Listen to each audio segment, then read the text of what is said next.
How you doing? This is Matt Pierce with EliteBaseball. Kicking off my first blog here, so hang with me as I'm getting used to this. One of my first one to be a little bit about me. I began my coaching career about 10 years ago, volunteering my time for a local league and just helping youth baseball.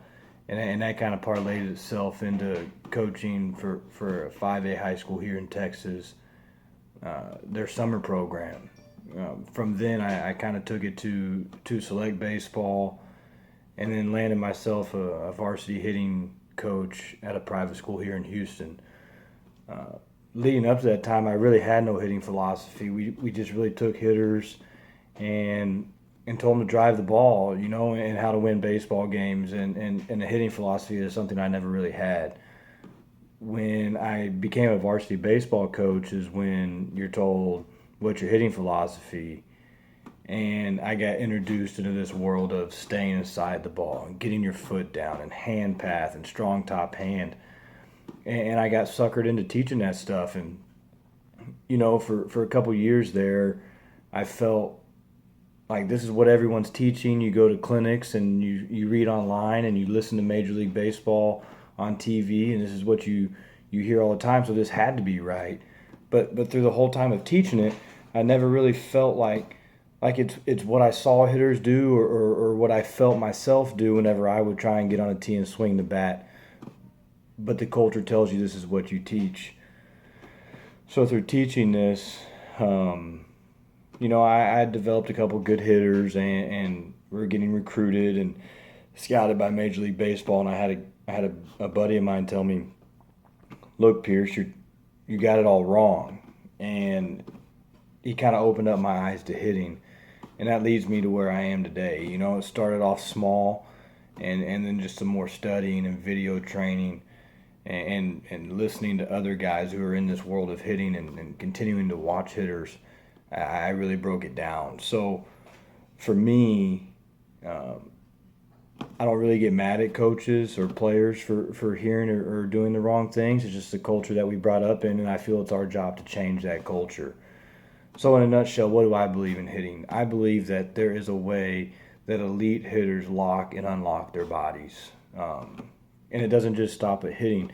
It's the way the boxer does it, the way the tennis player does it, a volleyball player on her serve, a bowler, a shot putter, a discus thrower. So many of us that use rotational sports and rotational movements to gain a force all lock and then unlock our body in a way to gain the maximum force. How do we go about teaching that? I've read a great book. It's called Talent Code. You should check it out. And in that book, I learned a theory called reverse chaining. And so that's kind of how I go about it, right? And I feel by doing the reverse chaining, we actually teach a process, and then we give that to the hitter and allow that hitter to make that process theirs. So one of the first things I always ask a guy is, do they understand reverse training? And then the answer is always no. And then I ask them, well, have you ever learned anything backwards? Have you ever learned a process backwards? And of course their answer is no. And I say, okay, well, brushing your teeth. When you were a young child and you learned to brush your teeth, did your mom just simply sit the toothpaste and the toothbrush down and say, here you go, son, stay in that bathroom and learn how to brush your teeth? Of course not.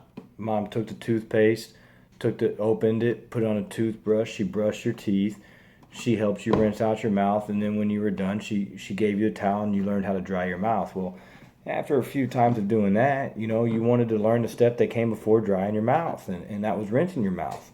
But she still did all the pre-work for you, including brushing your teeth, but she lets you rinse your mouth out and then dry your mouth.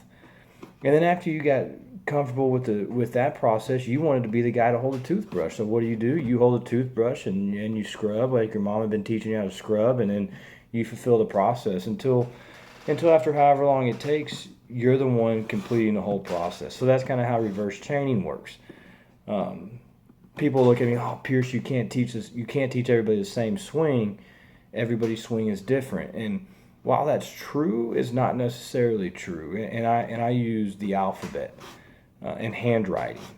So when we're kids, we all learn how to write, and we all learn how to write the alphabet, and we all write the letters the same way, but yet we all have different handwriting. And so that's kind of what I have to get hitters to understand, is that there's a difference between styles and absolutes.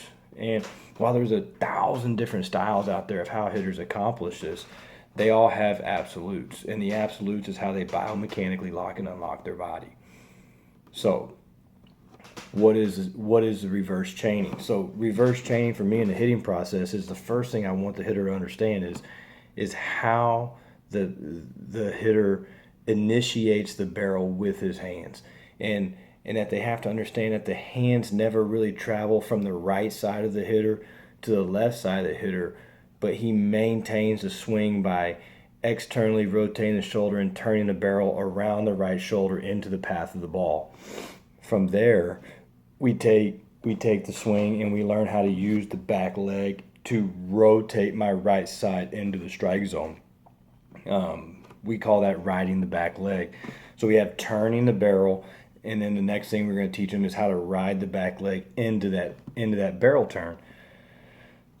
The move before that, to me, is the most important move. It's how we coil.